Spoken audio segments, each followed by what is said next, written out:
Welcome, everybody, to Casting for Two, the podcast with your host, Chris. I am that individual. Welcome, everybody, to episode number 192. 192, 8 away. 2 months. I'd like to thank all you guys for, guys and gals, all you people. What do you mean, you people? Out there who listened to April Madness. It was fun to do. It took a lot out of me, not gonna lie. But I don't even know why I did it. I just felt like doing it. I know that July is another July Madness, but that's because the podcast is gonna turn 4 years old. So you guys have something to look forward to there. As always, if you'd like to follow the show or keep in contact with me, you can do that on my Twitter and Instagram, both at castingfor2, or you can drop me an email, castingfor2@gmail.com. And if you can find this podcast on the website, castingfor2.com, or it's available on iTunes, Google Play Music, or Stitcher. And if you want to leave a comment on any of those sites, on any of those platforms, I'd really appreciate it. Please and thank you. But I should talk about my guest for today. My guest is a very talented musician. He's a good guy, just all around good guy, Mr. Edward Fletcher, who's in a band called StuntPlane. He actually released a new CD, Dyslexic Tango, and I had a real blast chatting with him. Like I said, he's a real cool guy, musician, actor. He's a mogul. He's one of these moguls, these cool people who can do it all. It's not fair. Nah, it's okay. But let's get into this episode. So sit back, relax, and Chris, cue the music, please.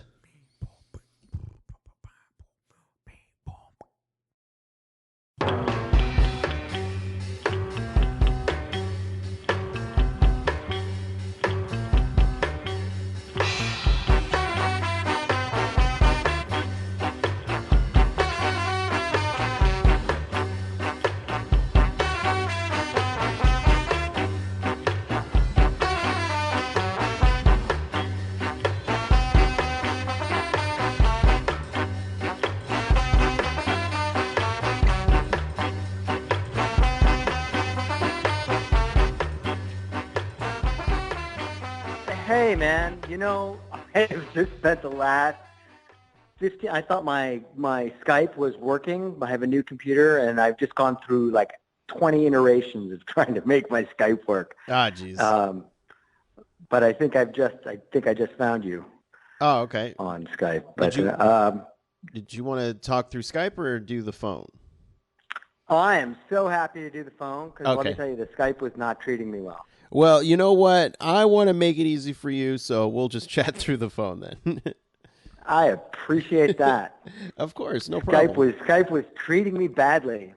Oh, you have an old version of Skype. I'm sorry, what? What? Well, okay, all right. Well, give me the new version. Oh, I'm sorry, we're not connecting right now. I'm sorry, what? During one of my interviews a couple days ago, Skype was like, you know what? I feel like updating. I know you're in the middle of a conversation, but I'm going to update. But this is important. Yeah, The Skype, the company needs to do what I need to do now. Right. So you guys pause. Yeah. Hit pause if you can. And it was like, nah, see you later. So it just disconnected and it ruined everything. And I was just sitting on my computer, this has never happened right, before. And you don't want to go through life feeling bitter at Skype, right? Right. I mean, you want to be able to move on casually, like, hey, it's all cool, man. But Skype did you wrong. You know what I mean? Like, it's like I have a chip with Skype now. It's a small chip. I'm gonna try and get over it, but there's a chip. I feel like Skype was not there in my hour of need. Right. I mean, Skype and myself, we're partners. We work together. So, he more or less he's always been there. So I do baseball rules. He's got one strike. Okay, fair enough. Fair enough. You're on better. We hadn't talked in a long time, and it started off. You know what I mean? It started off in a negative place. Right. You know what I mean? Like, I'm willing to overlook. Right. You know what I mean? Like, I'm like Skype. I like you. I like Blue. I like the letter S. All of that is good, but I'm also into functionality. Right. And that's it's nice because actually I was going to ask you if you're pro the letter S. So now I know. It's, because ask me about Q, and, there's a few others that are like on the ledger for me, you know what I mean? Like, I'm like, But S is definitely in. S, T, E, most of the vowels. Gotcha, You know what I mean? Yeah. Nice.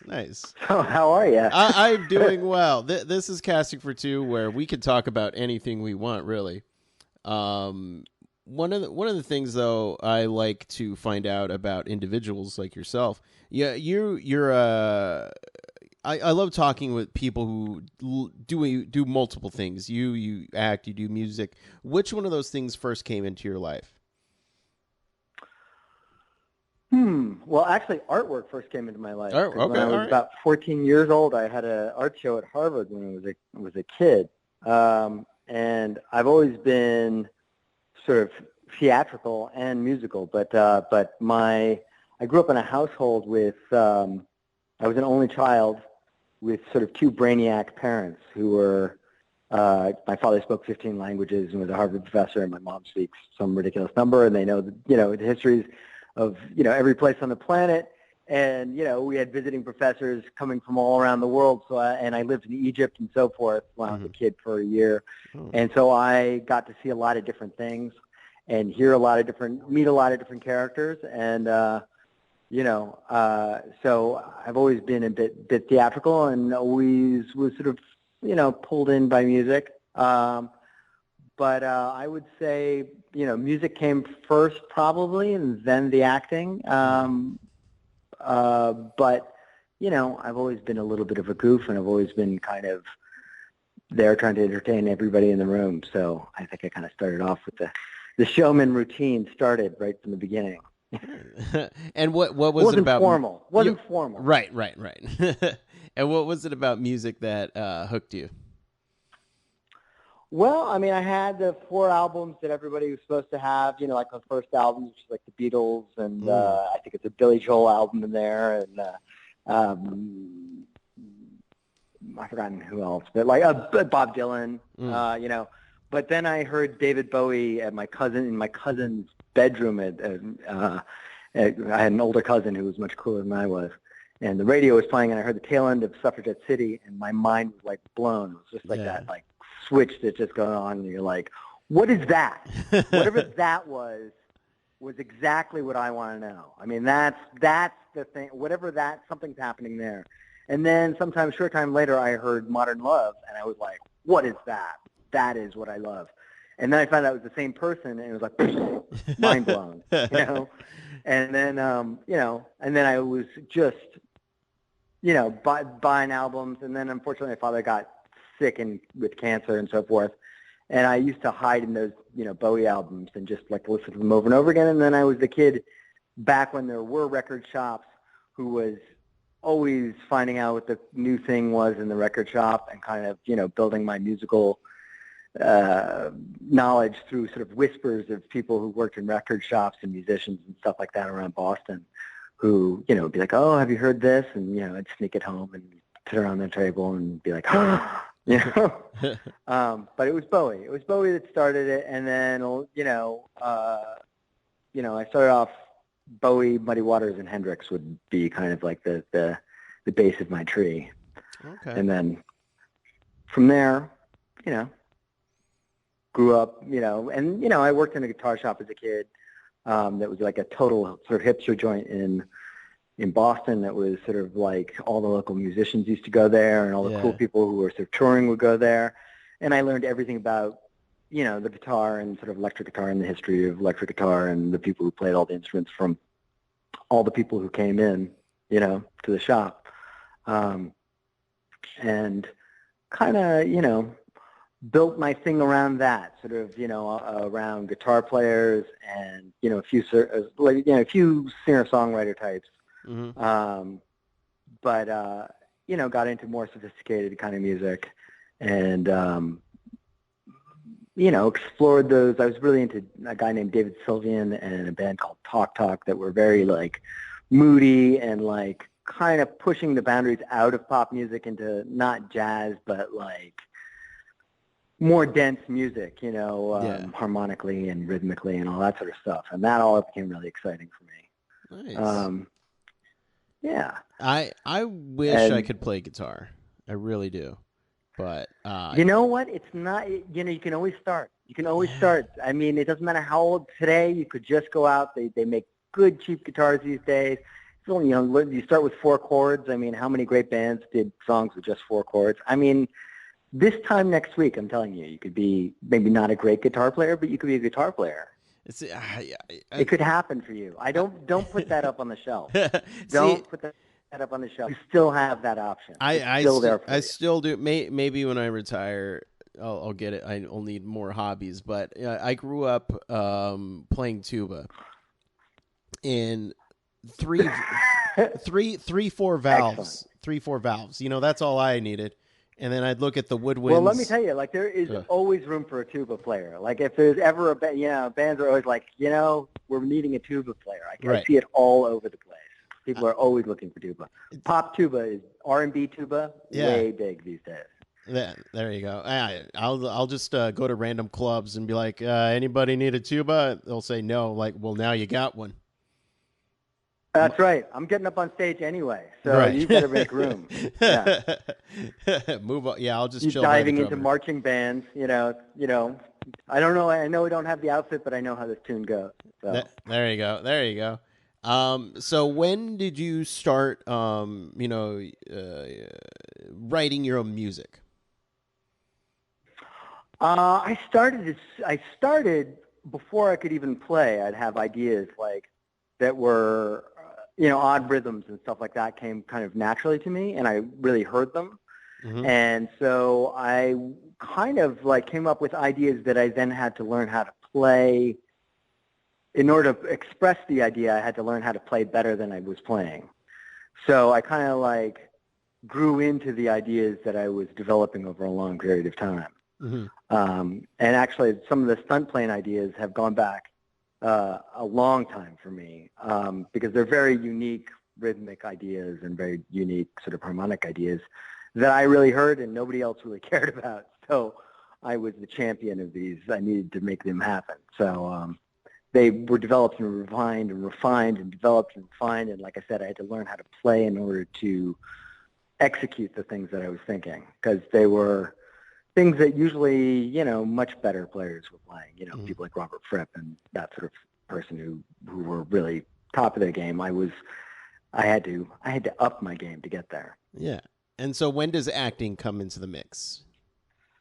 Acting came in pretty early, though. I mean, I think I did in my freshman year of high school, I did my first play, and then I left that school and went to a different school and got involved with their drama department, and they did a version. It was a predominantly Jewish school, and they did a version of Anne Frank and the Nuremberg trials of Arthur Seisencourt. Uh-huh. And I played Arthur Seisencourt, and I went in there, and I had my hair slicked back, and I looked like very sort of Aryan, whatever. But I did the role, and I wasn't there. I wasn't gnashing my teeth or being like snarlingly evil. I was actually being pretty matter of fact in my delivery. And when I got done, I couldn't believe the number of people who had real hostility towards me in the audience. And I was like, wow, this is, that's not as a person at all, but amazing how much effect you can have, I mean, how easily you can affect an audience, and, you're not there twiddling your mustache at all. You just have to be, surrounded by being that character, and you can be just a normal human being inside that character, but it will have a huge effect on the audience. Mm. And so that was kind of a draw, that was interesting. And then in college, I ended up doing more plays and ended up going to the Irie Ryans for a role that I did, and competing, against the country and all that sort of stuff, against other actors and so forth. Mm-hmm. And it was something that was, pretty natural to me. I love acting. I love, make believe. I'm sort of a playful person at heart, mm-hmm. So I'm thrilled by doing it, and fortunately, occasionally it loves me back. So, and I so having lived abroad and having parents who could speak multiple languages and having heard a lot of different languages and having been around a lot of different cultures, while I'm screamingly dyslexic, like so dyslexic I clap backwards, you know what I mean? Just, like awful. I am somebody who can mimic what I hear pretty easily, and I've seen a lot of different types of people also. So I have the advantage of having been in a big sort of like instead of just being in a backwater, being in a big ocean and being able to see a lot of different types of people. So all those experiences I kind of carry around with me, which were just sort of luck of the draw. But I can place my voice in different places, and I've found how to use my mouth to do different accents and, go into things that way. Or just even having met different types of people, I can kind of mock them or mimic them and kind of enter that way. And it's all storytelling. I mean, I would say overall the thing that I like the most with music and with my own songwriting and with the paintings that I do and the art that I do and the acting, it's all storytelling, and it's exciting to tell a story because you get to sort of express the personal experience you have, and hopefully the more personal it is to you, the more it kind of resonates with everybody else in their own lives, right. And so if you capture something, either whether it's an idea in a song or an idea in an acting part or a look in the eye in a drawing, people they have their own experience. You're not having it for them, but being able to communicate like that is pretty thrilling. Now, do you ever use? I mean, oh no, go on. No, I didn't have anything more. I mean, I could ramble on with sort of just vague information for a little while, but there's no point. I was just going to ask, do you ever use one, either your art, your music to influence the other? Yeah, I really, not everyone likes to say it, but I kind of view all of it as one in a certain kind of way. I mean, it's all accessing that sort of, like my personality is slightly different if I am either performing or acting or, performing music where I'm being more extroverted. Mm-hmm. And I would say like writing music or painting is sort of all in your head and it's all very introverted. Right. When you're doing that, which is a different side of my personality. I mean, I'm sort of like either inside completely or I'm sort of more of an extrovert. Uh-huh. But I think the thing of creativity, the thing of, when you're improvising in music, it's not all that different than when you're improvising acting-wise. You have to be, or painting, you have to be open to the experience. When a new piece of information comes in, you adjust to it, you acknowledge it and adjust to it. And it's a similar sort of place, like not being rigid, being kind of going with the flow. Mm-hmm. It's a similar thing. And I know a lot of people who paint, act, and do music who are pretty facile at all three. You find a lot of people have these extra talents because I think it comes from a similar place.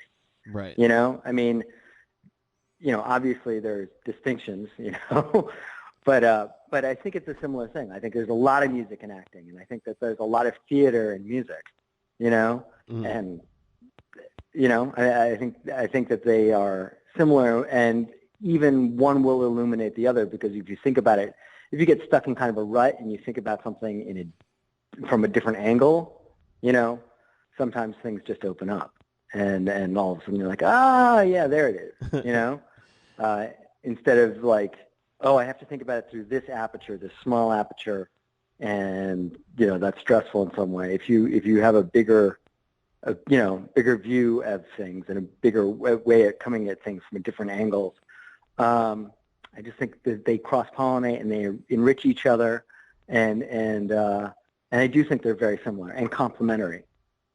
Right. I find that whenever, because music is my number one motivator for sure, whether I'm writing or even if I'm thinking of a character tuba stuff. Tuba. It's all tuba music too. All of it. Yeah. Excellent. And as much as I like doing music, I would never want to. I've always told, like, oh, you should do that professionally. It's like, well, it's kind of just for me. Now this other stuff is different, but yeah, no, music is just, I always feel like it's my own personal place that I can go to. But before work or anything, I always am listening to music because I just enjoy it. It's a good way to get out of my head and also stay in my head. Yeah, it's a very personal space for sure. And I've played in a lot of different kind of situations, and that personal thing, the StuntPlane album, Dyslexic Tango, is all these songs that I wrote that are all these like thousands of ideas, and it was completely not pointing at anything commercial. Like the idea was like, I have a vision that I want to execute, and then we'll find the audience for it afterwards. Right. Because I have something I want to say, and I didn't want to color that in any way. Like what you were saying about, well, I'm going to do something professionally. It was like, this is like going to be something where I'm not pointing at anything. This is all me, and I'm not going to sell any of the idea out, and so I'm just going to do this with all my little heart. You know what I mean? Like just stand up there naked. Hopefully somebody likes it, and then in other situations, I'm there playing a lead guitar in a blues band or a rock band, and that's all kind of like it has a box it lives in, and it has a type of thing that people, are expecting from it, and that's sort of more like the, though I never want to do with anything, I have to say, with acting or art or anything in my life, really, I've never wanted to sort of job it. Like when I know, cats who are like, doing a lot of wedding gigs and so forth. They're like, well, whatever. I'm just doing, like I'm getting paid and I don't care. Like, and I don't want to ever care. Even if I was doing a wedding gig, I wouldn't want to be jobbing. You know what I mean? I would want to be there. Just, here's 100%, and I'm going to give it to you, and I'm not kind of like, here, just kind of like half doing it, because I'm a big believer in art. Just, even if it's commercial, I'm a big believer in the expression of stuff and really, really meaning what you do, being really sincere. Right. It's important because, life can be crappy. Why make art crappy? Right. And for the people at home who would like to check out the music that you do, your band, where can they do that? They can find us on iTunes. They can find us on Spotify. They can find us on CD Baby, where they can download a copy. And they can find, you can even YouTube. We've got a nice little video on YouTube, which my little son is actually doing the sort of storyteller. He's mouthing the lyrics. It's pretty awesome. You see a 10-year-old singing fairly cynical, dark. It's always funny. Lyrics that should only be, only an adult would be thinking that way, and there's this little face doing it, which is pretty cute. So, all of those, StuntPlane, Dyslexic Tango is the album, and it's tough. I mean, I'm really proud of how the album came out. It's, there are a lot, within each song, there are more ideas than you normally hear, on pop radio in 10 songs.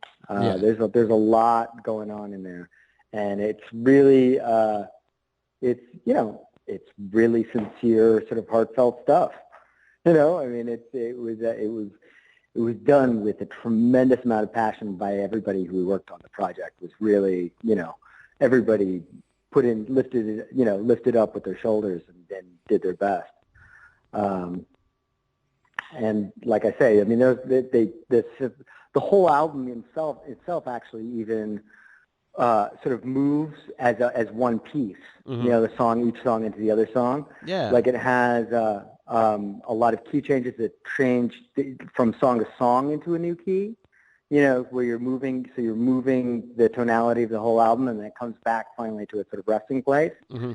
And I in college I got invited to go to New England Conservatory of Music for a piece I worked on with my classmate David McKinley, Mm-hmm. which was all working on fractal music and using the golden mean, 0.618 and all that stuff. And I didn't end up going there because I'm really like a pop rock kind of guy. I'm not a classical musician in any way, shape, or form, but it was cool to be accepted. All those ideas, like there are a lot of sort of like classical ideas that are in there. Some of the tunes use that 0.618. As the moment, which usually is what, like if you're like in a movie, there's the apex, the height, the top moment of the drama, and then it has to descend to the end, right. Where you sort of wrap things up. It's in music, it's in art, it's in literature, it's in architecture, So I just took advantage of a lot of, just used a lot of those ideas and just kind of like saw what I could do with them. Yeah. So it's interesting. Hey, if you're a music head, it'll be an interesting album, Nice. And I got to ask you, as far as advice in the music industry, what has been the best piece of advice you've received? Geez. Always be in tune. Yeah. Okay. That helps. Be in tune. Be on time. Even if you play the wrong note, make sure you're in rhythm. That's more important than anything else. As far as like business advice, I'm not sure what business advice I have, because it seems like, other than like with any of the arts, like if you're not doing it because you have to do it, because you're driven to do it, right? Maybe you should do something else, because it's a beautiful thing, and it's an honor to be doing art, and it's an honor to be doing music, it's an honor to be acting. But it's not easy, Yeah. And there's a lot of people who want it badly. So you have to want it as badly, and you have to be willing to go those extra miles and not complain, and like be a professional, and like, don't make everyone else's life as a hassle. Know your own thing. Be prepared. You be prepared. Don't make never make it somebody else's problem. Be easy to work with. People are they're trying to get their thing done. They don't want to have to worry about you, Right. And I think the less you make it, I think the more you personally take on your responsibilities, and the less you make anything anybody else's fault, and the more you know what you're doing and not make it about you. You know what I mean? Like, I'm here to facilitate what needs to happen. Unless you're the person who's the leading person, like, writing the album. I'm the one who is the director in that situation, so I'm the one telling people what to do. I need them to achieve what I'm doing. If I'm the actor, I know what my part is, but I need to work on what I'm bringing to it. But I also need to, how can I help you? How can I help you? Right. I'm here for you, because they've got their own stresses, and that's, and they're not mommy, and they're not, it's not their job to deeply care about you. They need to be like, oh, wow, working with him was pretty good. And you know what? When I asked him to do that thing differently, even though it's not how he prepared it, he took the new direction and did it. And if it doesn't work, then they go back to another idea or whatever. But don't get too attached to your thing. It's the same thing as improvising, that sort of yes and. Yeah. You need to be open and be like, all right, well, like, know what you're doing. Be prepared, but also be prepared in such a way that you're flexible, as opposed to being like, well, but I want you to do it this way. This is my idea. Please just stop. Okay, stop. Right.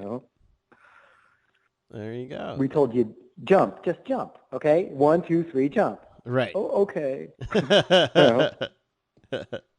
There you go. Well, Edward, I had a fun time chatting with you. I feel like we can go on forever, but unfortunately, I feel like I have to let you go do better things than talk to me. Create more There art. was nothing better. I'm doing other things, but they're not better. I don't want you. I don't want to leave this conversation with that feeling. This was a spectacular moment. There'll be another spectacular moment a little bit later. There we go. Great speaking to you too. And Skype. I'm still with the S. I like the blue, the whole thing. Bring it all back to Skype. All back to Skype. This is actually a promotion for Skype. It seemed like I was slamming at the beginning, but now I'm telling you, Skype, buy stock in Skype. There you go. That is your financial tip, everyone. That's right. Edward, whenever you want to come back on, just let me know, all right? Excellent. Thank you. Thank you, and you have a wonderful day. All right. Later. Bye-bye.